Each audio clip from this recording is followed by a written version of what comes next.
ਸਤਿ ਸ਼੍ਰੀ ਅਕਾਲ ਦੋਸਤੋ, ਤੁਸੀਂ ਜੁੜਿਓ ਅਣਖ ਦੇ ਨਾਲ। ਮਾਲਵਾ ਵਿਲੇਜ ਜ਼ਿਲ੍ਹਾ ਬਠਿੰਡਾ ਖੜੇ ਹਾਂ ਜਿੱਥੇ ਇੱਥੇ ਬਲੱਡ ਲੱਗੇ ਕੈਂਪ ਤੇ ਸਰ ਨਾਲ ਕਰਦੇ ਹਾਂ ਗੱਲ। ਕਿੱਥੋਂ ਆਏ ਆ? ਹਾਂ ਸਰ, नमस्कार। नमस्कार। अणख चैनल का सर ਤੁਹਾਡਾ बहुत बहुत स्वागत है जी। Thank you. सर कैसा लगा आपको यहाँ पर आकर? सर बहुत अच्छा महसूस हो रहा है क्योंकि इस टाइप के आयोजन जो होते हैं पूरे इंडिया में, हाँ जी सर, और मोस्टली मेरे को जाने का मौका मिलता है। मैं जाता हूँ, पूरा इंडिया में भ्रमण कर रहे हैं हम लोग सिर्फ मोटिवेशन के लिए, ताकि यूथ ज़्यादा से ज़्यादा सामने आए और रक्तदान करे। और अपना रक्तदान करने से वो एक युवा जो हमारे उनमें एक गलत भ्रांति फैली हुई है कि रक्तदान करने से कमजोरी आती है, लेकिन ऐसा कुछ नहीं है। कि रक्तदान आप करते हैं जब, तो उससे कमजोरी नहीं बल्कि आपके शरीर में नया ब्लड बनता है, पुराना जाता है और एक नई ऊर्जा का संचार होता है। और अगर आप जब रक्तदान करके जैसे यहाँ से जाएंगे तो ब्लड जब उसमें जाता है, लैब में टेस्ट होता है, उसमें बहुत सी डेंजर डिजीज हैं जिनके टेस्ट होते हैं। एटलीस्ट आपको हर 3 महीने में ये पता चल जाता है कि आपके शरीर के अंदर में कोई ऐसी भयंकर बीमारी तो नहीं है। मैं कैप्टन डॉक्टर सुरेश कुमार सैनी, मैं भी एक रक्तदाता हूँ और अभी तक 237 डोनेशन कर चुका हूँ। मेरा नाम world book of record, Asia book of record, Indian book of, London book of, European book of, मैं सब डिवीजन से लेके यूनाइटेड नेशन तक अवार्डी हूँ। और 142 होल ब्लड, 95 टाइम एसडीपी में अभी तक डोनेशन कर चुका हूँ। और इस साल के लिए 2024 के लिए मैं पद्मश्री के लिए भी नॉमिनी हूँ। बहुत बढ़िया सर। पहले तो सर आपने देश की सेवा आर्मी में की सर, ना? अभी उसके बाद आप रिटायरमेंट के बाद तो और भी ज़्यादा ये नहीं, एक्चुअली ये जो सेवा है जो रक्तदान की, तो आर्मी से स्टार्ट हुई थी। 86 में मैंने जब आर्मी ज्वाइन करी, उसके बाद से ब्लड डोनेशन पहली बार मौका मिला दिसंबर 86 के अंदर में, और तब से लेके अब तक तकरीबन कंटिन्यू चल रहा हूँ मैं। बहुत बढ़िया सर। और आर्मी से ही मेरा विश्व रिकॉर्ड के लिए जितना भी रिकॉर्ड था मेरा, वो आर्मी में रह के ही बना। हाँ जी सर। और आज जो इस मुकाम पे मैं खड़ा हूँ, वो जो आर्मी को और सबकी दुआओं का फल है कि आज मैं इस मुकाम पे हूँ।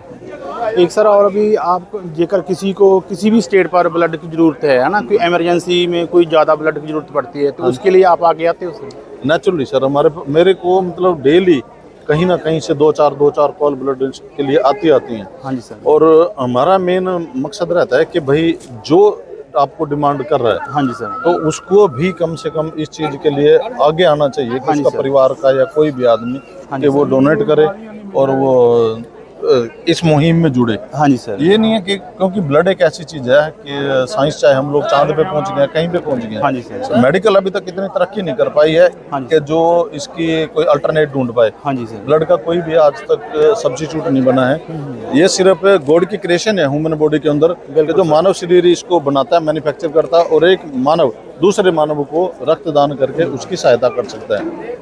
तो इसीलिए ये एक मतलब भ्रम है इंसान के अंदर में कि भाई मेरा गया खून मेरे में कमजोरी है, लेकिन ऐसा कुछ नहीं है। तो युवाओं को खास करके मेरी अपील रहती है कि वो ज़्यादा से ज़्यादा आगे आएँ और रक्तदान करें।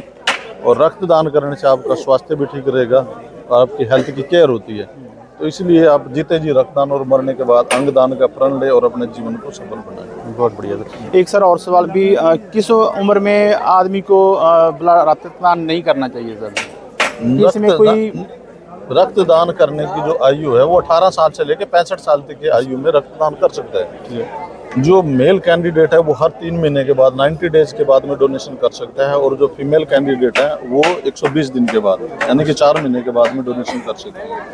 एक आता है सवाल के एसडीपी का डोनेशन का। एसडीपी डोनेशन आप 72 आवर्स के बाद भी कर सकते हो। हाँ जी सर। अगर आप ब्लड के साथ में एसडीपी डोनेशन करते हो तो साल में 4 बार होल ब्लड और 16 बार एसडीपी आप डोनेशन कर सकते हो।